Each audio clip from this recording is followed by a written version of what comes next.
देखिए, मैंने इससे पहले भी कहा था कि लोकसभा के चुनाव में हमको 43.6% मिले थे, उनको 43.9% मिले थे। तो अगर मराठा समाज ने हमको वोट नहीं दिया होता तो क्या हम 43.6% पर पहुंचते? मराठा समाज हमारे साथ था, है और रहेगा। ओबीसी समाज हमारे साथ था, है और रहेगा। सारे समाज। आज आप जब इसको डिसाइफर करेंगे, जब आप इसका विश्लेषण करेंगे तो आपके ध्यान में आएगा कि सब समाज हमारे साथ में। देखिए, हर समाज की अपनी इच्छाएं होती है, आकांक्षाएं होती है, लेकिन उनको ये भी पता होता है कि अपनी आकांक्षाएं पूर्ण करने के लिए प्रामाणिकता से काम कौन कर सकता है।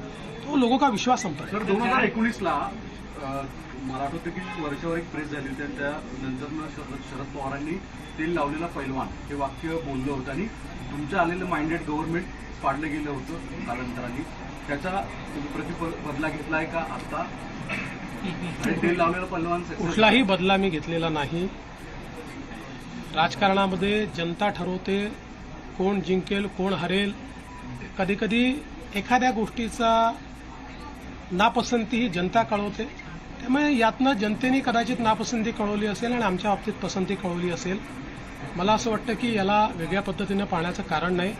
आणि नंबर्स काय आहे याच्या आधारावर मी विरोधी पक्षाचं मूल्यमापन करणार. सर, एक सवाल आहे की चर्चा सुरू झालेली आहे. महाराष्ट्र चाणक्य म्हणून शरद पवारांचा उल्लेख वारंवार केला जायचा.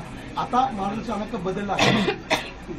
बदलला असेल तर मला माहीत नाही. फक्त मी एवढंच सांगू शकतो की मी तरी चाणक्य वगैरे काही नाही.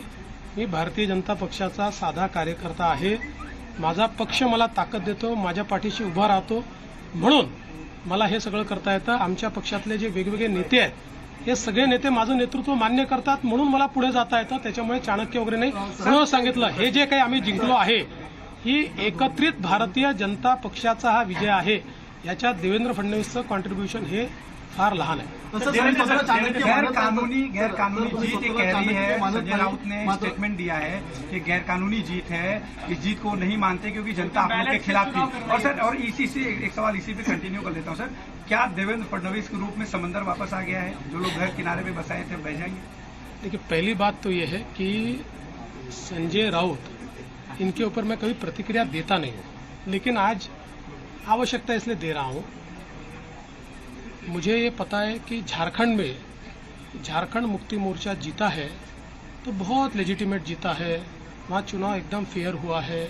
वहाँ पर इलेक्शन कमीशन ने अच्छा काम किया है. वहाँ पर ईवीएम इतना पक्का था कि वो हैक ही नहीं हो सकता. वहाँ लोकतंत्र का विजय हुआ है. और महाराष्ट्र में अगर हमको लैंडस्लाइड विक्ट्री मिली है तो इलेक्शन कमीशन भी बायस हो गया है, यहाँ का ईवीएम हैक हो गया है, यहाँ पर लोकतंत्र की हत्या हो गई है.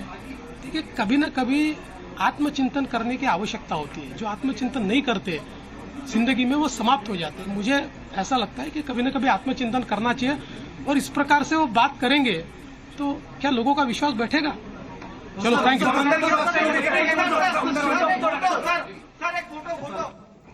तो आप सुन रहे थे देवेंद्र फडणवीस को. कई बातें उन्होंने कही. उन्होंने कहा कि मैं सामान्य कार्यकर्ता हूं. उन्होंने ये भी कहा कि मैं आज के जमाने का अभिमन्यु हूं और चक्रव्यूह को भेदना जानता हूं. उन्होंने पहले भी ये बात कही थी और एक बार फिर से कहा कि मैं आज का अभिमन्यु हूं और मैं जानता हूं कि चक्रव्यूह को कैसे तोड़ा जाता है.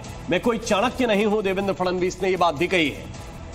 जी हाँ, देवेंद्र फडणवीस ने भी कहा कि एक है तो सेफ है. इस नारे ने कमाल किया. इस नारे ने एकजुट किया. साथ ही उन्होंने ये भी कहा कि धर्म विशेष को पोलराइज करने का प्रयास किया जा रहा था कि जो विफल साबित हुआ. उन्होंने कहा कि इसमें साधु संतों की भी बहुत ही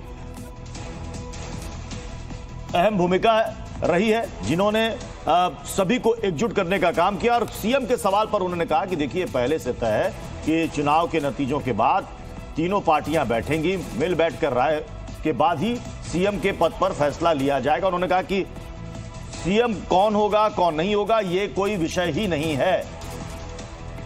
उन्होंने एक बात फिर से दोहराई है कि मैं आज के युग का अभिमन्यु हूं. सारे चक्रव्यूह तोड़ना मुझे आता है. ये देवेंद्र फडणवीस ने कहा. उन्होंने कहा कि लाडकी बहन योजना जो है, इसका काफी फायदा लोगों को हुआ और ये जीत बता रही है कि सरकार ने लोगों के लिए काम किया तो लोगों का आशीर्वाद हमें दोबारा से